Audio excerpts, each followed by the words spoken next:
હું તમને એક થોડી ટિપ્સ આપવા માગું છું કે તમારો ઘરનો દરવાજો હોય કે સોસાયટીમાં રહેતા હોય અને દિવાલને અડીને ઘરનો દરવાજો બંધ રાખ્યા દરવાજાની પાછળ એક ધોકું એટલે લાકડી એવું બધાએ ફરજિયાત રાખવું જોઈએ. કેમ કે આપણે અત્યારે ઘણા બધા વિડીયા જોયા, એમાં ગાય માતા હોય કે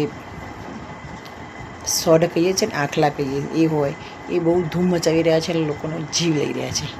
તો એ વખતે દરેકના ઘરની નાના બાળકો સ્કૂલેથી આવતા હોય તો એમને ગાય અથવા કૂતરા કરડે છે, મારી નાખે છે, ફીંદી નાખે છે બાળકોને, વૃદ્ધાઓને. આ બધું જોઈને આપણું દિલ કંપી જાય છે. માટે જો ઘરની પાછળ કે તરત જ આપણી લાકડી હોય તો આપણી પાસે, તો એ લઈને ભાગીએ ને બધા એકઠા થઈને થોડું સામે થઈએ એ કૂતરાને કે ગાયને કે આખલાને, તો એ દૂર ભાગી જાય. માટે આ ફરજિયાત બધા ઘરની પાછળ એક ધોકો દરેકે રાખવો જોઈએ. ના હોય તો વેચાતો પરચેજ કરીને પણ રાખવો જોઈએ.